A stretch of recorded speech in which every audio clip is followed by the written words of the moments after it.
afternoon. I'm Victoria Marshall with the latest news from the Washington Watch news desk. Communities across 6 southeastern states are continuing to grapple with the widespread destruction Hurricane Helene caused after hitting the East Coast as a Category 4 storm last week.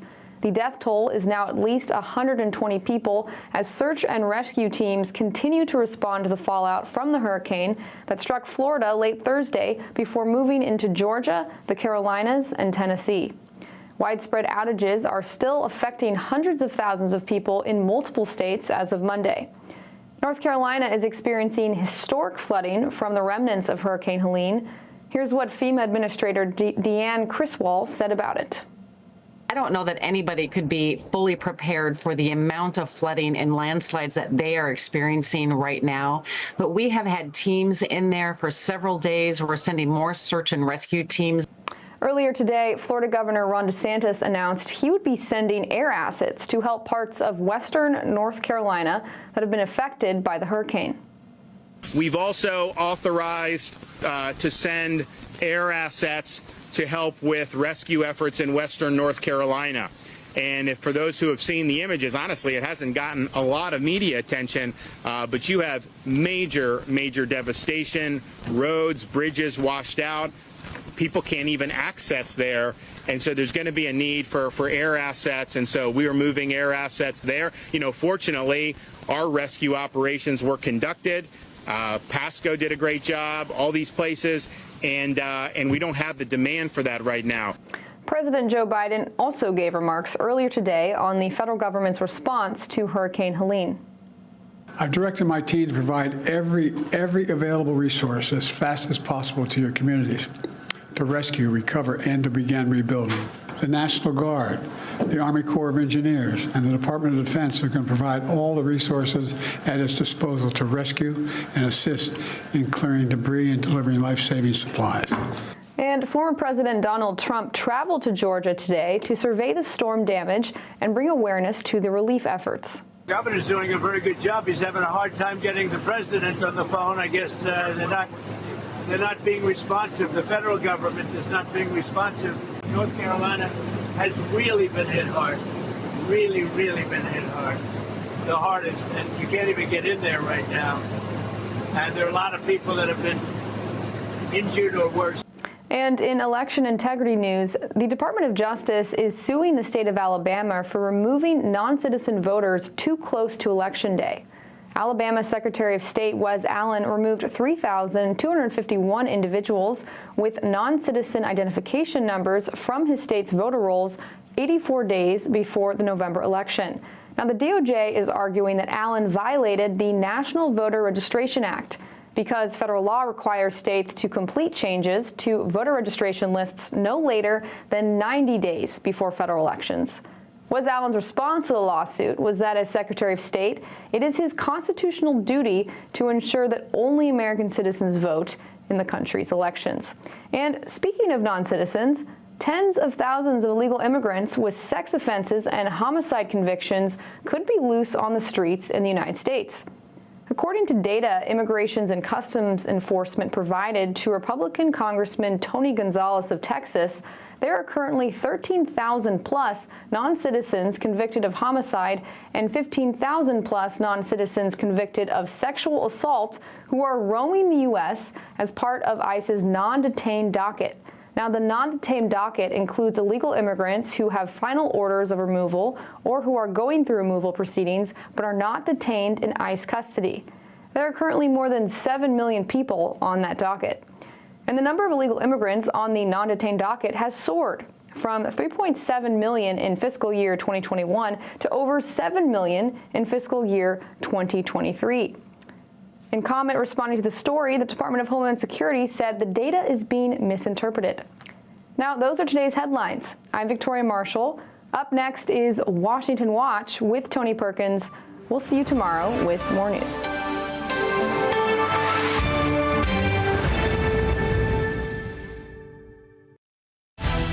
From the heart of our nation's capital in Washington, D.C., bringing compelling interviews, insightful analysis, taking you beyond the headlines and sound bites into conversations with our nation's leaders and newsmakers, all from a biblical worldview. Washington Watch with Tony Perkins starts now.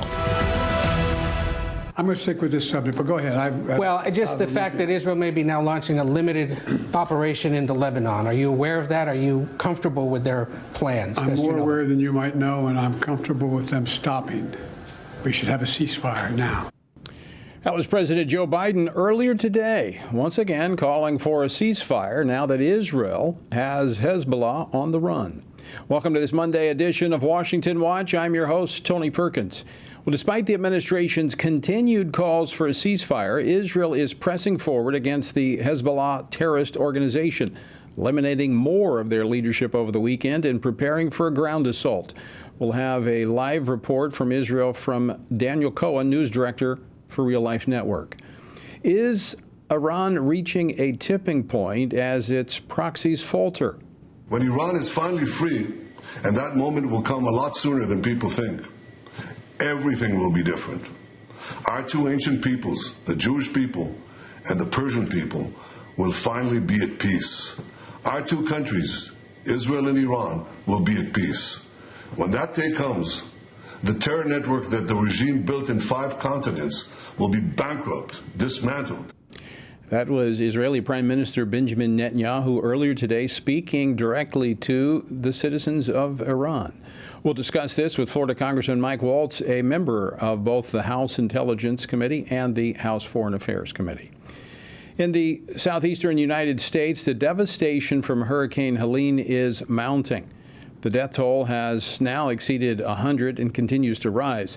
Millions of homes remain without power, drinking water, and communications. As of this morning, about 2 million people are still without power across the impacted states. At least 50,000 personnel from 31 states and D.C. and Canada are responding to power outages throughout the region.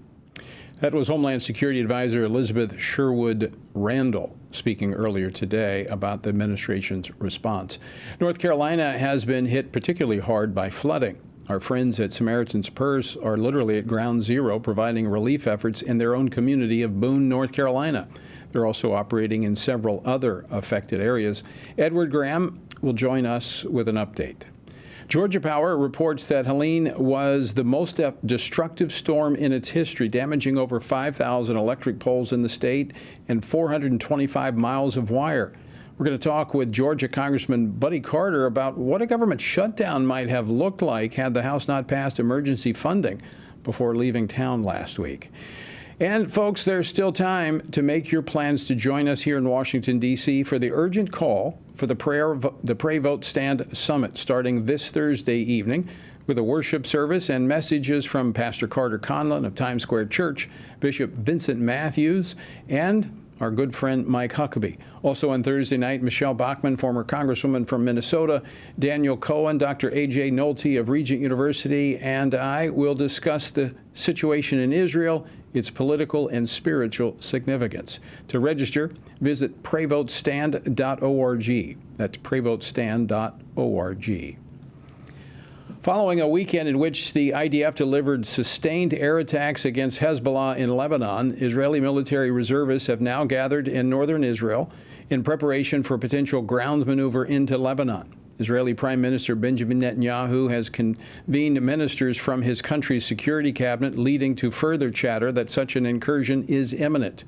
Joining me now to discuss this is Congressman Mike Waltz. He serves on the House Permanent Select Committee on Intelligence and the House Foreign Affairs Committee. He represents the 6th Congressional District of Florida. He's the author of a new book coming out later this month, Hard Truths, Think and Lead Like a Green Beret. Congressman Mike Waltz, welcome to the program. Good to be with you, Tony, always. Before we get to the Middle East, let's talk about Florida. You, right there in Florida, you were in the path of the hurricane. Give us your assessment on the ground there in Florida. Well, we had the outer winds. I'm on the East Coast. It's always a dangerous time. In Florida, the biggest concern is the storm surge and how much water the storm pushes on shore. And then, as we're seeing with our brothers and sisters in the Carolinas and in Georgia, it's how slow it moves and how much water it dumps particularly in the highlands, as we're seeing now in North Carolina. I mean, it sounds obvious, Tony, but all that water flows downhill and leaves a path of destruction in its wake. I think we have to come together as churches, as communities, as neighbors, and help each other out. And a quick shout out to my fellow Congressman Corey Mills, who literally got on his own helicopter full of supplies and is heading north. We're going to help each other more as fellow Americans. Government can't fix everything. We've got to come together as a community. Yeah, absolutely. In fact, I was talking with some of your colleagues over the weekend who are not necessarily accustomed to these natural disasters as we are back home in Louisiana, where we have a very tight network of churches that actually jump into action before the government even gets moving. And of course, we coordinate very closely with the local government. Right. But you're absolutely right. I think we've gotten a little complacent thinking that this is all of government's role. There's a role for it. There's certain things that only government can do. But this is something all of us need to lean into. Well, and just also, as always, let's remember our first responders and our National Guards men and women. I mean, they have families at home, too, that they're leaving to fend for themselves while they put their lives on the line, literally to rescue and aid others. And I mean, that is the appropriate role for government, coming in to do what neighbors and communities can't do for themselves. But you're right. I remember Hurricane Katrina, when so many churches banded together in the wake of that in Louisiana. But us, the coastal communities, kind of have it on, I don't want to say autopilot, but they hit the hurricane button and things and supplies literally snap into place. I think some of our neighbors that are further inland aren't just naturally, it's not a criticism, aren't quite as prepared. And this one was truly devastating. Well, I don't say that it's a good thing that we are prepared, because we have to live through it so often, but it is a good thing that we are. And we all need to be praying for our entire country and all of those affected. This is a massive, massive storm, and the effect will be years in the recovery. I want to move to the Middle East. I want to move to the president repeatedly. We've seen this last week, over the weekend, on all the TV show, the talk shows, and then again today, the president calling for a ceasefire. This is when Israel has Hezbollah on the run. Why would we tell them to stop now? Yeah, that's the problem, Tony, is we never let Israel finish the job. And they have conducted a series of brilliant, masterful, bold, covert and overt actions that has one of the world's worst terrorist organizations and on the run and on its back foot and decapitated. And Nasrallah, by the way, the head of Hezbollah, is right there on par with Baghdadi, the head of ISIS, Osama bin Laden, the head of al-Qaeda, responsible for the deaths of hundreds of Americans, tortured, literally skinned alive a CIA station chief, William Buckley, in the 80s, bombed a hotel in Saudi Arabia that killed even more of our service members. This is on top of Beirut. So Americans truly have stake in this, aside from our morals and values with our ally Israel. Let them finish the job.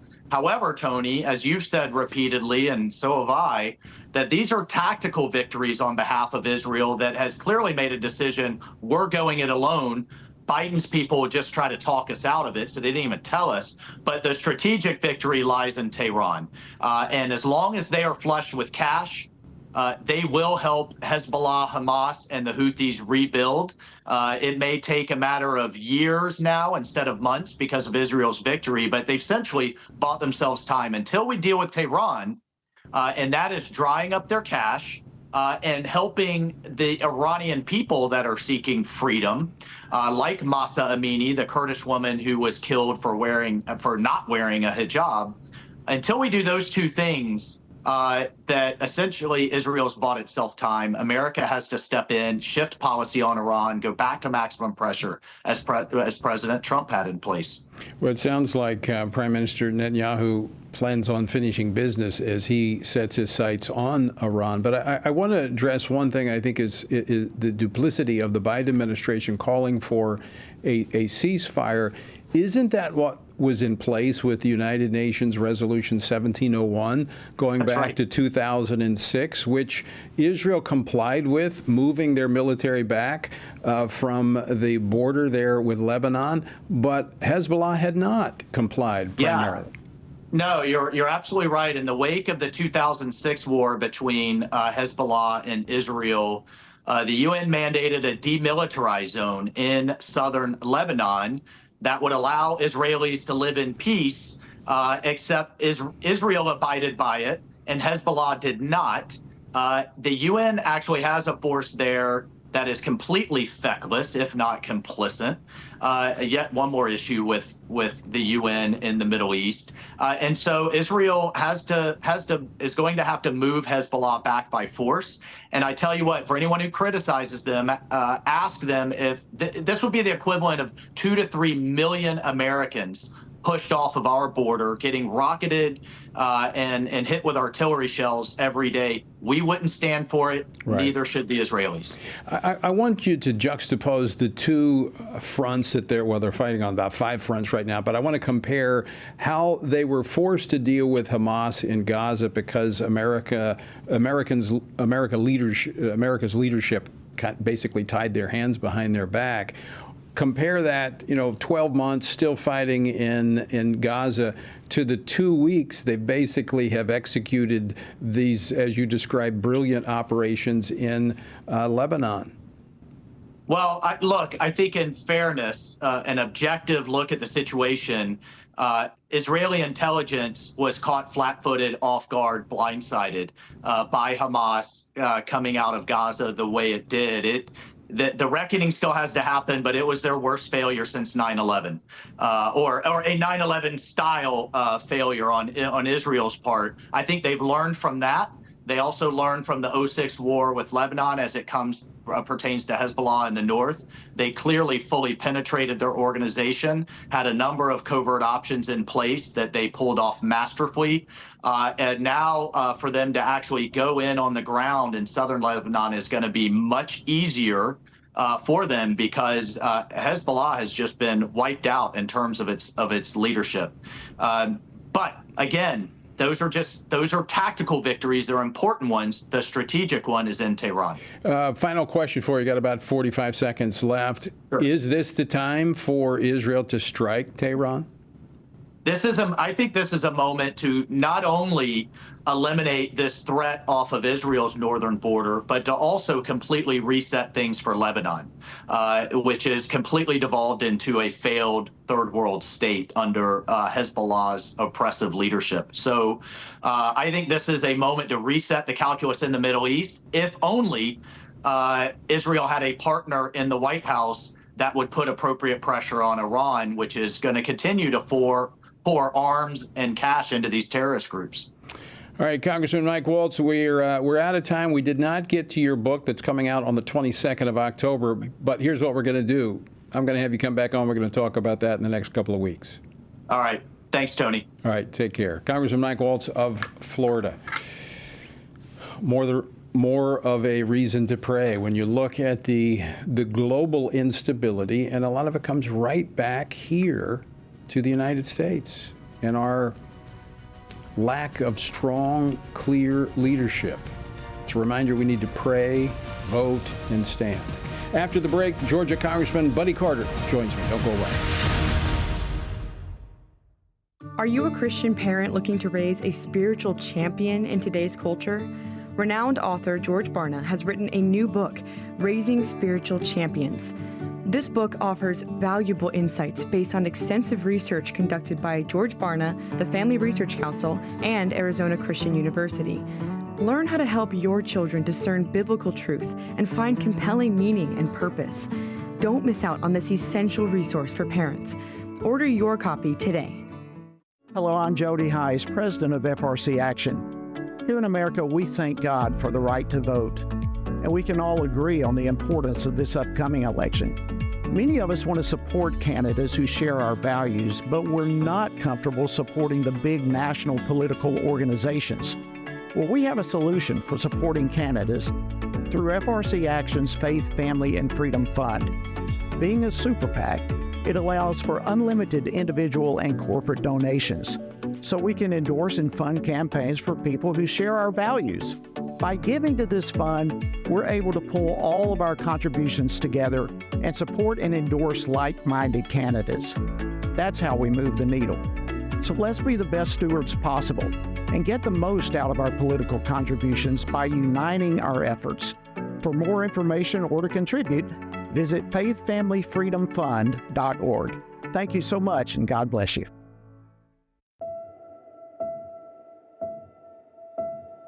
All of us are born with the desire to find truth and meaning. Where did I come from? What happens when I die? While our answers to these questions may divide us, we are united in our need for the freedom to answer life's biggest questions and make life's biggest decisions for ourselves. That's why religious freedom matters for everyone. Religious freedom matters because the powerful have long wanted to control those who are less powerful. Religious freedom matters because the freedom of those who are different is often threatened by those who believe different is dangerous. At the Center for Religious Liberty at Family Research Council, we promote religious freedom for everyone because the only alternative is religious freedom for no one. We encourage Americans and the American government to engage and advocate for the persecuted, and they do.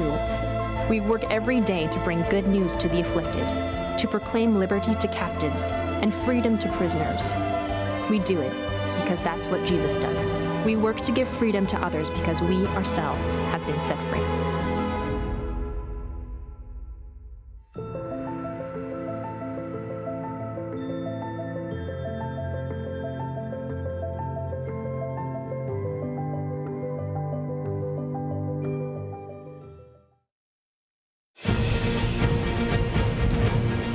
Welcome back to Washington Watch. Again, this coming week actually starts Thursday night, the Pray Vote Stand Summit. I urge you to come and join us as we pray for our nation, as we prepare for the elections, and as we commit to one another and to the Lord that we're going to stand for biblical truth no matter what.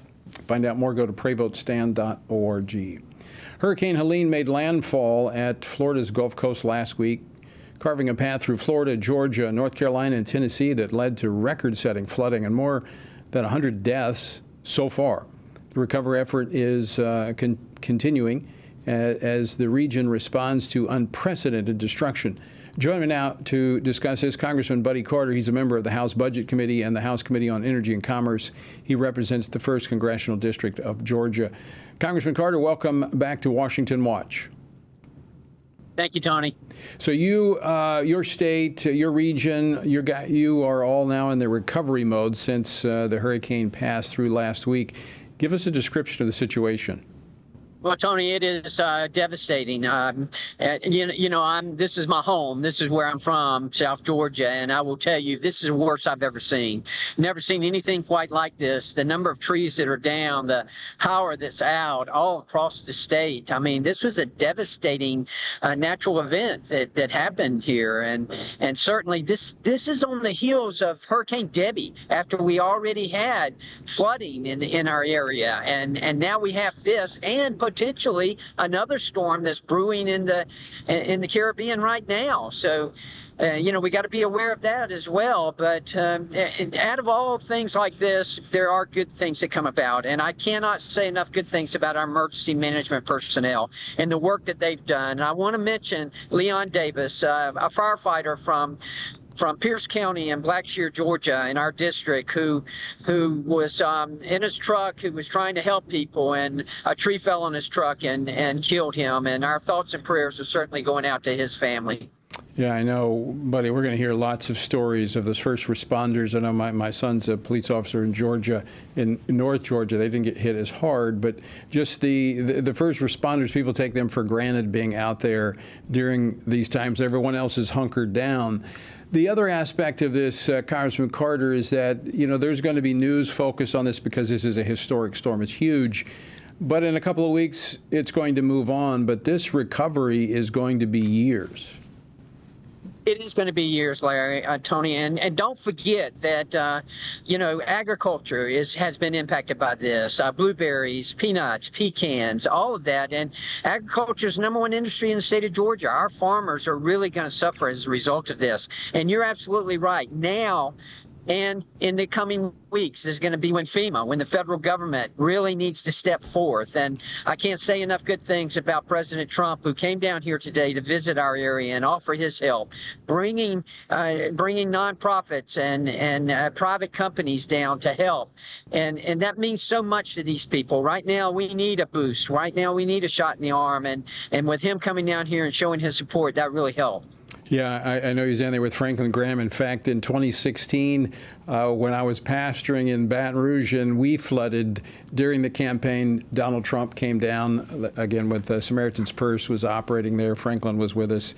I want to ask you this question, Congressman Carter, because the last thing that Congress did before you left town last week was to pass a continuing resolution to continue government funding. There were some that wanted to shut the government down, not fund it.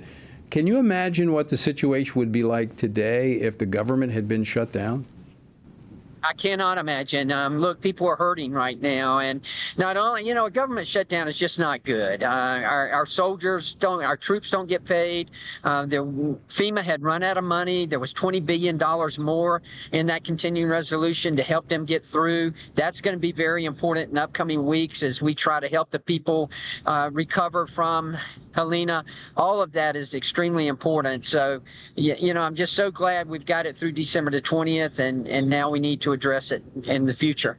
Yeah, and we need to get back to the regular order of passing appropriations bills. But I think Congress made the right move in making sure that government continued, especially when we even knew that this storm was brewing out there in the Gulf. And as you mentioned, even another storm possibly coming. What would you recommend to our viewers and listeners in terms of ways to help?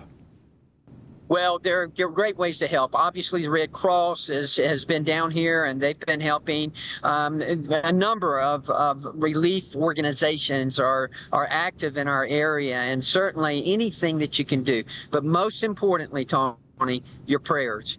Please pray for all Georgians. Please pray for everyone who's been impacted by this horrible, horrible storm. Yeah, we absolutely are and will. Congressman Buddy Carter, I want to thank you for joining us, and we're praying for you and for your district and, in fact, all the folks there in Georgia. Thanks for taking time to join us. Thank you, Tony.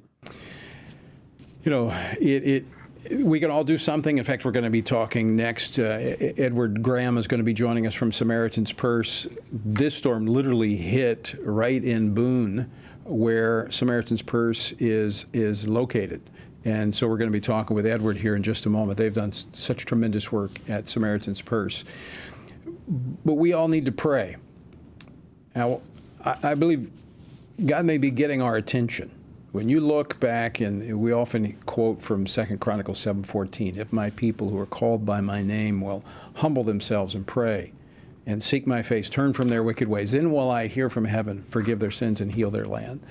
Well, that was connected to a prayer that Solomon had prayed to God, connecting when certain things happen, most of them natural disasters, as God getting the attention of the children of Israel. And so Solomon said, if that happens and we turn to this temple and pray, will you hear our prayers? And God responded and said, yes. When you look at what's happening in our nation, increasingly, we've seen over the last couple of decades the intensity of these storms building and building. Could it be that God is trying to get our attention? I'm not saying for individual particular people or states, but just collectively as a nation, is God trying to get our attention? We just think we're going to spend our way out of this? More money? $35 trillion in debt. How big do the storms have to get our attention? It's time we pray. And that's one of the things we'll be doing this week at the Pray, Vote, Stand Summit. So I encourage you, if you can make it, come here to our nation's capital for the Pray, Vote, Stand Summit this Thursday. To find out more, go to prayvotestand.org. Well, as I mentioned, the recovery efforts from Hurricane Helene continue. And Edward Graham is going to join me next.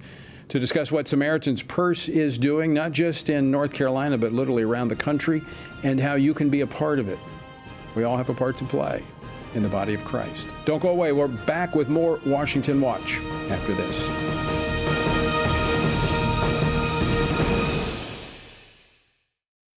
Everything we do begins as an idea. Before there can be acts of courage, there must be the belief that some things are worth sacrificing for. Before there can be marriage, there is the idea that man should not be alone. Before there was freedom, there was the idea that individuals are created equal. It's true that all ideas have consequences, but we're less aware that all consequences are the fruit of ideas. Before there was murder, there was hate. Before there was a Holocaust, there was the belief by some people that other people are undesirable. Our beliefs determine our behavior, and our beliefs about life's biggest questions determine our worldview. Where did I come from? Who decides what is right and wrong? What happens when I die? Our answers to these questions explain why people see the world so differently. Debates about abortion are really disagreements about where life gets its value. Debates over sexuality and gender and marriage are really disagreements about whether the rules are made by us or for us. What we think of as political debates are often much more than that. They're disagreements about the purpose of our lives and the source of truth. As Christians, our goal must be to think biblically about everything. Our goal is to help you see beyond red and blue, left and right, to see the battle of ideas at the root of it all. Our goal is to equip Christians with a biblical worldview and help them advance and defend the faith in their families, communities, and the public square. Cultural renewal doesn't begin with campaigns and elections. It begins with individuals turning from lies to truth. But that won't happen if people can't recognize a lie and don't believe truth exists. We want to help you see the spiritual war behind the political war, the truth claims behind the press release, and the forest from the trees.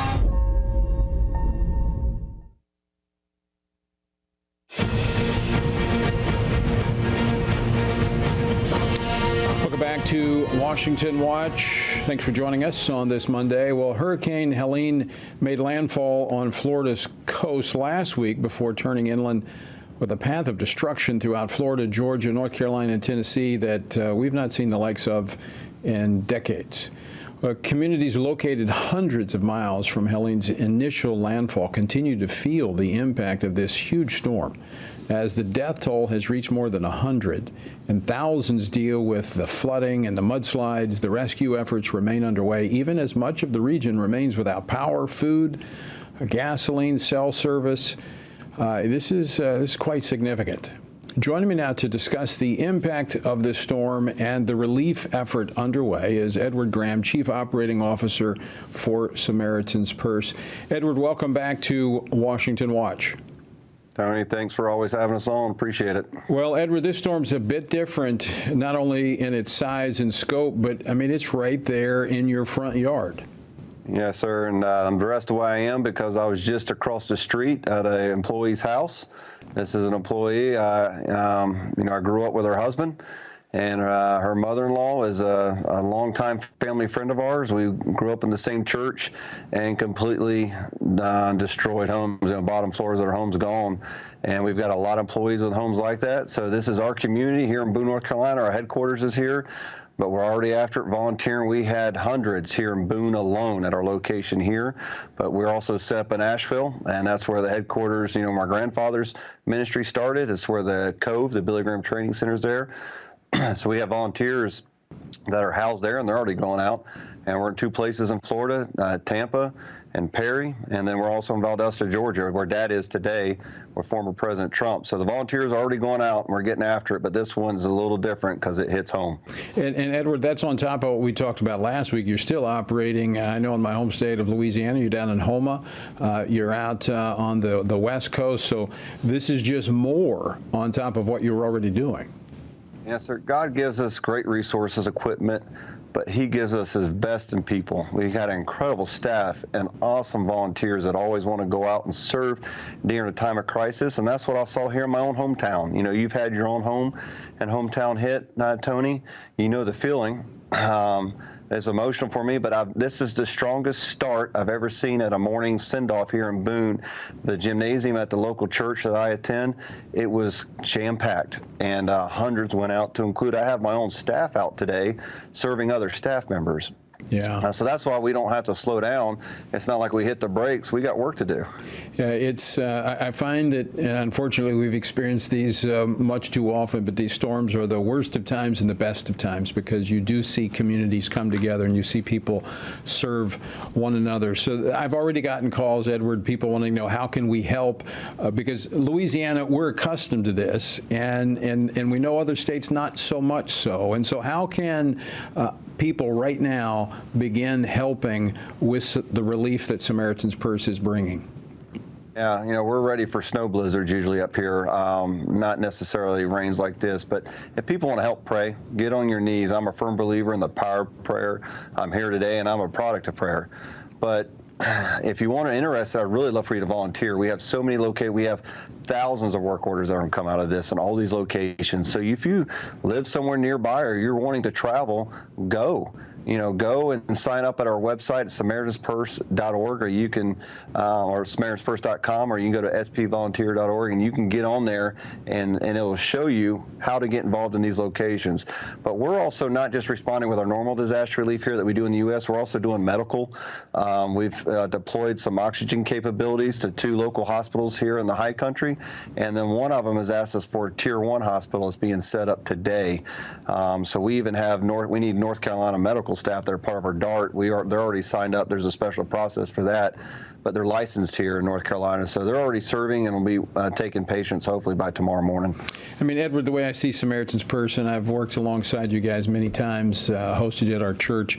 It's FEMA with a heart. It is with a purpose, and you're bringing help to people who might not get it, and you're doing it so in the love of Christ. And the impact of this is felt long after the storm is cleaned up and it's over, is because people's lives are transformed. Not only the people who are served by the volunteers, but the volunteers' lives are changed as well. Yes, sir. And I've got a lot of a local community that's out volunteering with us today that's never been out with Samaritan's Purse before. They know us because we're local, but I already know the stories that are going to come back. They're going to be changed forever. It helps them grieve. There's also a lot of survivor's guilt, so when they get to go out and help their neighbor that maybe lost everything, it's part of that process, be able to talk to them.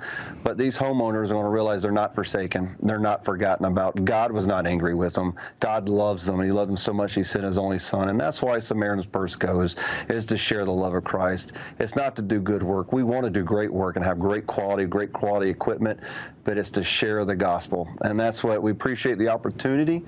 This one hurts. They all do. This one's a little special and personal to us at Samaritan's Purse, but we're great. We're going to take care of our staff, and we're going to go out and serve the community in the name of Jesus Christ. Well, and Edward, our prayers are with you, and we're also going to encourage as many people as we can to volunteer and come alongside you, because again, as I know from personal experience, there's not a wasted moment. The best organized, efficient effort I've ever seen among volunteer organizations like this. So, Edward, we're going to be checking back in with you later in the week to see how things are going, but thanks for taking time to join us today. Tony, thanks for highlighting. We love your ministry. We pray for you all the time, so thank you. Thank you, Edward. Tell your father I said hey. I will. And folks, I do want to encourage you to pray for all of those that have been in the path of this storm, because it is widespread. But then pray about how the Lord might use you to come alongside and minister with an outstanding organization like Samaritan's Purse, or maybe you donate. You can go to their website and donate as well. All right, don't go away. When we come back, Daniel Cohen joins me from Israel. Join us October 3rd through the 6th as we gather with spiritually active, governance-engaged conservatives from across America at the Pray, Vote, Stand Summit in Washington, D.C. We'll pray for our nation, engage in government and culture, and stand for biblical truth alongside Christian leaders, worldview experts, and government officials. We'll discuss important issues like the sanctity of life, religious freedom, protecting students, strengthening families, praying for our nation, and how you can impact America's future from a biblical worldview. Our nation stands at a critical juncture, and we must ensure that the issues impacting faith, family, and freedom are understood and advanced. Register now at PrayVoteStand.org. That's PrayVoteStand.org.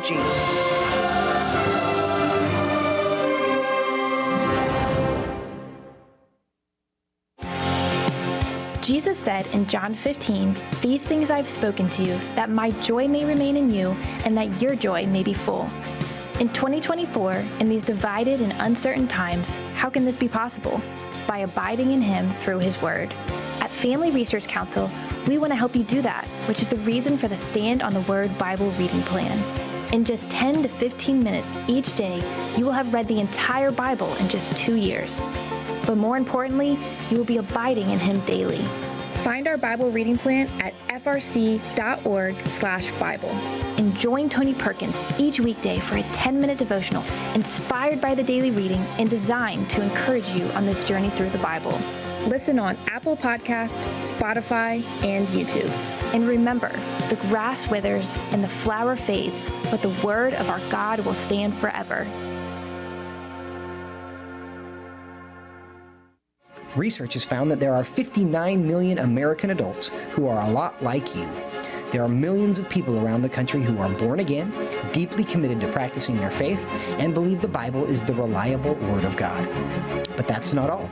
They're also engaged in our government. They're voters. They're more likely to be involved in their community, and they're making a difference in elections. The problem is that a lot of them feel alone too. We want to change that. FRC wants to connect these 59 million Americans to speak the truth together, no matter the cost. If you want to learn more about this group and what it means to be a spiritually active, governance-engaged conservative, or if you want to find out if you are one of these sage cons yourself, join us. Go to frc.org/SAGECON, SageCon, to learn more. That's SAGECON, SageCon, to learn more.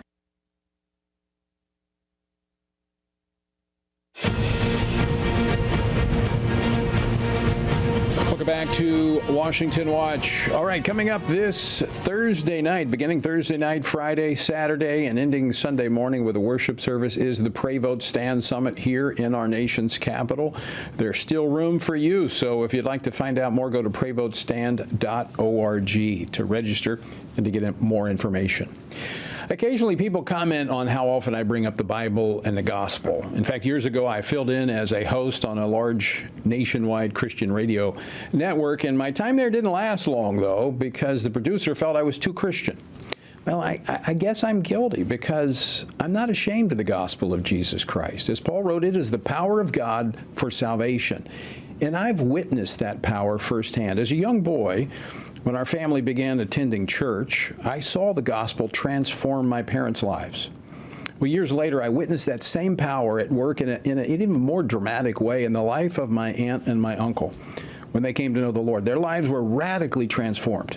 And I saw the difference because as a young boy, I spent a lot of my summers on their farm as a kid. I loved to be on the farm. And they were totally changed by the gospel.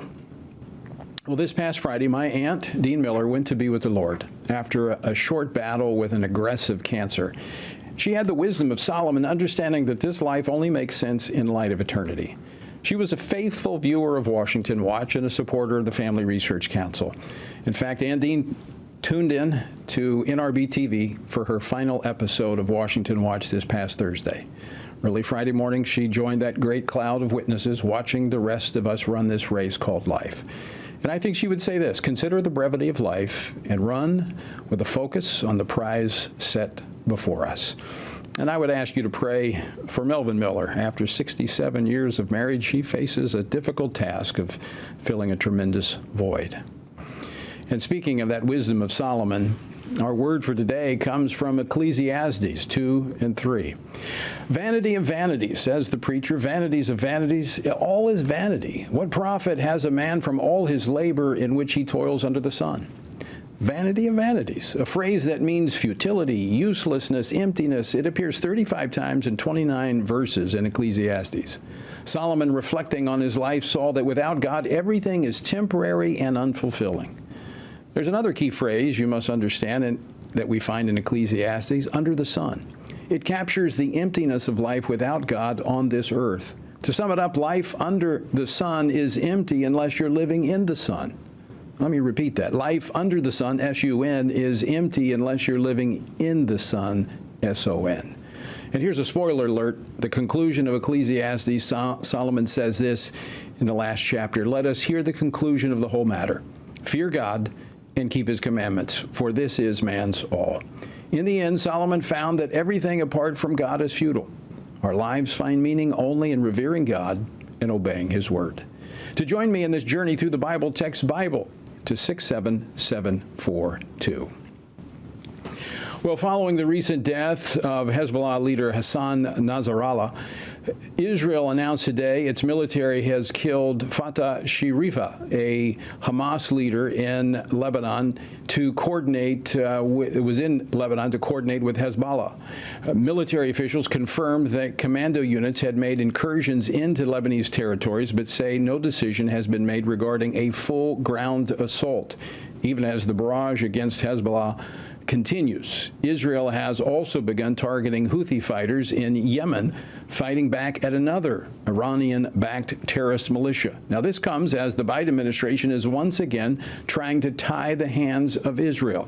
I'm going to stick with this subject, but go ahead. Well, just the fact that Israel may be now launching a limited operation into Lebanon. Are you aware of that? Are you comfortable with their plans? I'm more aware than you might know, and I'm comfortable with them stopping. We should have a ceasefire now. That was President Joe Biden earlier today, again calling for a ceasefire. Joining me now from Israel to discuss this is Daniel Cohen, news director for Real Life Network, a sponsor of this year's Pray Vote Stand Summit. Daniel, welcome back to Washington Watch. It's a pleasure to be with you here, Tony, and it's a pleasure to be with Washington Watch, and the best to you and everybody at FRC, and also my condolences to your family and to your loss. Thank you, and look forward to seeing you at the Pray Vote Stand Summit. I know you're going to be traveling across the ocean here shortly. So let's talk about the latest there in Israel. Big weekend, a lot happening, and it does not look like anything's slowing down. No, Tony, even in the setup, what you were just mentioning, there were about 5 major headlines in any other place. But in Israel, they're basically, it's a headline for an hour and then it gets pushed aside. The person that you were talking about, the Hamas commander who was killed in Lebanon by Israel, he was actually on UNRWA's payroll. Let me say that again. The Hamas commander, Fateh, and I'm sorry, I can't do his name justice, but you mentioned in the intro to me and the toss here, was on UNRWA's payroll. UNRWA is an organization that's supposed to be helping civilians in Gaza with food, water, the basic necessities of life. Not supposed to be helping terrorists. Israel found computers, they found entire server systems in tunnels under the UNRWA facility. It's unbelievable. It's unbelievable. But getting back to your question about President Biden, I'm not even surprised anymore, Tony. I'm not surprised because the United States has been hampering Israel's efforts to defeat Hamas and to eradicate the radical Islamic terrorists that are hell-bent on destroying the Jewish state. Remember, don't go into Rafah. Don't go into Rafah. They went into Rafah. What happens? Israel finds there are hostages there. Hamas executing hostages right before Israel's literally within moments or hours of rescuing them. President Biden has been wrong. Almost, not completely, but almost every step of the way. And he's been straddling the fence between, I believe, the uncommitted voters, Michigan, of Wisconsin, and trying to, he's almost put a governor switch on Israel, or tried to, the withholding of shipments of weapons and weaponry. Something has changed, Tony. Something has changed in the last 2 weeks. I think Israel realizes, or maybe has finally had this revelation of this moment, that the people that are on Israel's side are on Israel's side. That's people like you, that's evangelicals, but the people who aren't, that Israel just has to do what it has to do. The strike on Nasrallah was a marvel. And what we're hearing here, I'm just outside Tel Aviv, that's where I live, is more people that are secular, people that don't even know the Bible, saying that was biblical. It's carried out against Hassan Nasrallah. It was biblical in its execution, in its thought, and how it played out. And the pager attack, which was just a week earlier. I mean, the Hezbollah, the Lebanese terrorists were walking around with bombs on their bodies for months until Israel said, now. Think about that. I mean, the level of execution. So everyone here in Israel no one's celebrating, but everybody is definitely, I think, just marveling at the biblical scope and scale of what Israel has managed to do in the last few weeks without the help of the United States. Yeah, I think it's quite amazing. In fact, I was reading a headline over the weekend, Israel, greatest military in the world. And I was just thinking about, the Bible, biblical, how God moves on behalf of Israel so that the world will know that there is a God. And I think it is quite amazing. And not to take anything away from the talent and the skill and the dedication, but you're right in terms of the last 2 weeks. I mean, if you think about it, we're 11, 12 months into Gaza. And they've done in 2 weeks against Hezbollah what's taken them 12 months to do in Gaza, just because their hands were not tied. They just went ahead and did what needed to be done. Yeah. Tony, the Palestinian Authority has a program called Pay for Slay. And you've probably talked about it on this program, where they pay the families of terrorists who carry out violent attacks, car rammings, stabbings against Jews. And Prime Minister Netanyahu, I think I don't know if it's the new Netanyahu, but just bringing it back to the Bible. I mean, Jeremiah says, unless the sun, the moon, and the stars cease to exist, in Jeremiah, that's Jeremiah 34, right? It says, that's Israel when I will break my promise to you. The hand of God is protecting Israel. Now, there is ingenuity. We have Iron Dome. Right. We have Arrow 3. We have David's Sling. We have all those things, but I think those things are birthed through God's creativity, through that. Just through the ingenuity that we have and just being in tune. But God will never break a promise to Israel. If he breaks his promise to Israel, what Gentile can stand on a promise? If he breaks his promise to Israel, he can't keep his word. And that's not the God that we love and serve. I agree 100%. Yeah. But what this is doing in the geopolitical this is rearranging the political landscape of the Middle East. I mean, Iran has to be rethinking its aggressiveness with its proxies that are being rolled over by Israel. What's the anticipation there in Israel as to Iran's next move? Well, I was listening to Amir Sarfati and Jack Hibbs even talking about this in their message on Sunday as well. And Amir Sarfati actually made a great point, so I want to give him the footnote and the credit. Iran can't trust their proxies anymore. Iran is, what Amir Sarfati said is they've moved the diapers from their head down because they're you-know-what in their pants. The people of Iran and are different than the leadership. And I think it's really important for people there in the United States, and maybe you know and maybe you don't know this, but the Iranian regime is not well liked by the people. They are actually they want peace just as much as Israel wants peace, but we have the radicals are in charge there. Tony, did you happen to see over the weekend there were Iranians? I happened to see an Iranian community in Canada where they were dancing, where they were serving up, like I was saying, that Pay for Slay program. They will serve sweet treats when they spill the blood of Jews in Judea and Samaria, which some people call the West Bank, and in these Arab, the terrorist hotbeds.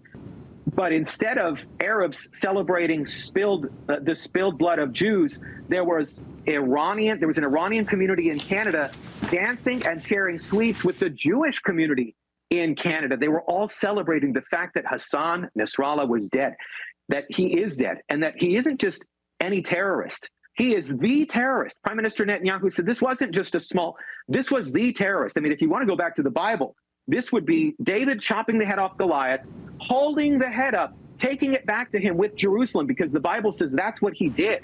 He kept it with him. He showed it off to people in his tent, right? Hassan Nasrallah, they're not going to find a head. They probably won't find his body ever. They created an earthquake with so much, these bunker buster bombs that dropped one on top of another, on top of another, on top of another. So they were pummeled. But just again, Iran must be reevaluating every relationship right now, and not just with its proxies, but including the Arab relationships, which are also celebrating the fact that Israel took out one of the world's worst terrorists, Tony. Speaking to that, earlier today, the Prime Minister of Israel, Benjamin Netanyahu, spoke to the Iranian people and essentially said, look, our beef is not with you. We look for that day when there's peace between the Jewish people and the Persian people. I mean, there's an understanding that there is a division between those who are at the controls of Iran and actually the heart of Iran and the people. Yeah. Prime Minister Netanyahu has said that multiple times.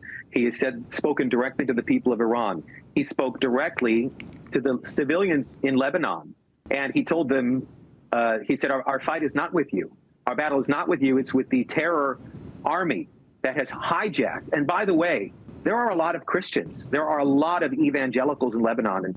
And I don't think we should forget those people. Yes. Right. There is a terror army there. Hezbollah is mighty, but there are Christians in Lebanon, and they must be suffering. Right. Because you think about it, they have to be suffering. Hassan Nasrallah killed Arabs. He killed Arabs in Syria. That's another place where we saw the dancing and the celebrations. So Prime Minister Netanyahu has spoken very directly and clearly that Lebanon, the fight is not with you, the civilians, just like he said to the people of Gaza. He said, Gaza civilians, our beef is not with you. We have to eradicate this terror network who has sworn to carry out an October 7th attack again and again and again. And Tony, I'll just tell you one more thing. I was in Sderot just a couple of days ago. And I remember when I spoke with you here in Jerusalem, you were here a few months ago. And I know you took a tour of the Gaza border communities. And Sderot is less than 2 miles from the Gaza border. It was the very first of the October 7th remembrance ceremonies that just happened a couple of days ago. And the next week, everyone here in Israel, especially, and I know people and Jewish people around the world, anybody who has a tie, has a connection to Israel, those wounds that they still are very fresh, but any semblance of them sort of, scabbing over, they are being reopened, and they will be reopened. But at the ceremony in Sderot, there was a paramedic who went back, evacuated. He went back to the Nova Music Festival. He went back and got 20 times. 20 times. I couldn't believe this man. Hearing his story, I said, this man is a hero. And stories like that aren't being told enough right now because there was just so much devastation in the massacre of October 7th. Daniel Cohen, we're up against the end of the program, but 30 seconds. Sure. How can we in the United States, Christians, evangelicals, those who understand the Word of God, love the Jewish people, how can we be praying right now, given what you just laid out? Yeah, beautiful, Tony. Thanks for that. The best thing that you can do, everyone, is understand this is a spiritual war. This is a spiritual battle. And some people are prayer warriors. Pray. Get on your face and pray, because we are 1 year into the October 7th. It's been almost 1 year now, and there's still a lot of work for Israel to do.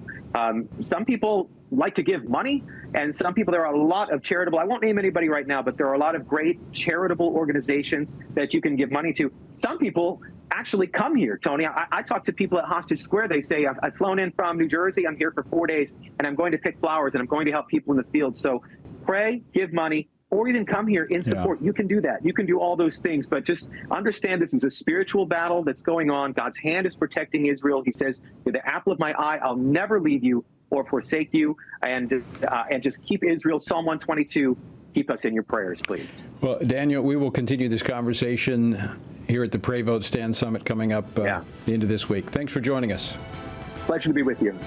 Folks, thank you for joining us as well. Tune in next time for more Washington Watch. Washington Watch with Tony Perkins is brought to you by Family Research Council and is entirely listener-supported. Portions of the show discussing candidates are brought to you by Family Research Council Action. For more information on anything you heard today, or to find out how you can partner with us in our ongoing efforts to promote faith, family, and freedom, visit TonyPerkins.com.